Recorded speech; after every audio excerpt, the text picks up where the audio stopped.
Tanah adalah hak dasar setiap orang.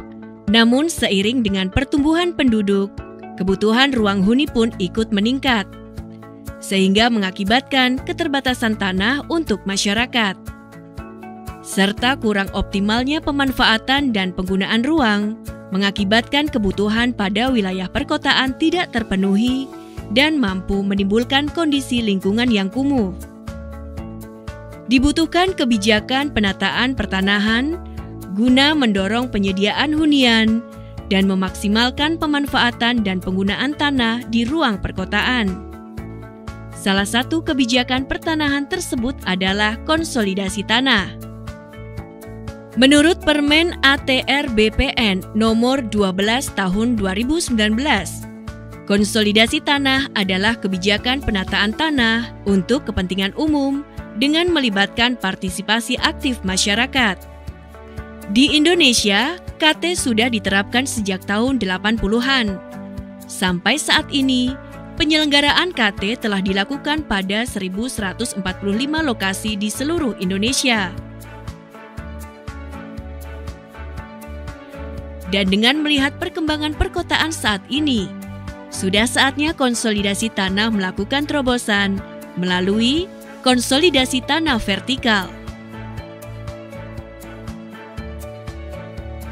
Menurut Permen ATR BPN nomor 12 tahun 2019, KTV adalah pengembangan kawasan dan bangunan yang berorientasi vertikal, bertujuan untuk membangun perkotaan terintegrasi yang memanfaatkan ruang di atas tanah, juga memberikan konversi hak atas tanah untuk masyarakat.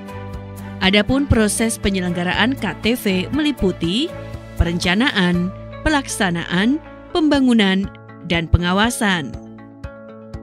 Perencanaan KTV adalah kegiatan penyiapan lokasi yang dituangkan dalam dokumen perencanaan melalui tahap penyusunan sebagai berikut. Pembentukan tim koordinasi dan tim perencanaan atau pelaksanaan, kajian tata ruang, pemetaan sosial dan analisis potensi, pembuatan sketch desain awal atau visioning dan penyepakatan KTV, dan penetapan lokasi. Perencanaan KT diprakarsai oleh ATR BPN, kementerian atau lembaga lainnya, pemerintah daerah, koperasi, BUMN, BUMD, BUMDes, badan hukum swasta, akademisi atau praktisi, atau masyarakat. Sumber pembiayaan KTV dapat dikolaborasikan dengan pihak swasta, APBN, APBD, partisipasi masyarakat, dan atau sumber pembiayaan lainnya yang sah. Pembiayaan pembangunan dalam KTV didasarkan pada kesepakatan antar pihak yang dituangkan dalam Akta Perjanjian Pembangunan. KTV dapat dilakukan melalui bentuk-bentuk kerjasama antara pemerintah, badan usaha, akademisi, praktisi kelompok masyarakat, dan pihak terkait lainnya.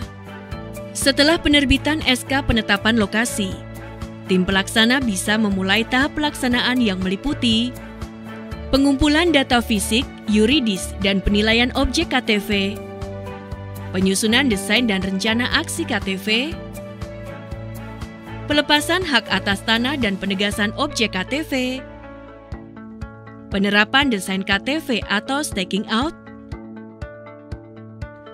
dan penerbitan sertifikat hak atas tanah dan penyerahan sertifikat tanah bersama. Selanjutnya dengan sertifikat tanah bersama, tahap pembangunan pun dapat dimulai dari persiapan pelaksanaan pembangunan, pembangunan prasarana, sarana dan utilitas, penerbitan sertifikat hak atas tanah dan serah terima aset, pembentukan perhimpunan pemilik dan penghuni, serta pemberdayaan masyarakat, dan pengelolaan aset hasil konsolidasi tanah. Agar penyelenggaraan KTV berjalan sesuai dengan peraturan perundangan, pengawasan pada seluruh kegiatan KTV akan dilaksanakan dalam 2 tahap, yaitu Pengawasan intra kegiatan KTV yang dimulai dari perencanaan sampai pembangunan KTV, dan pengawasan pasca kegiatan KTV yang dilakukan setiap 5 tahun setelah pembangunan. Maka kesimpulannya, dengan pembangunan KTV akan ada banyak sekali manfaat yang bisa dirasakan oleh masyarakat dan pemerintah.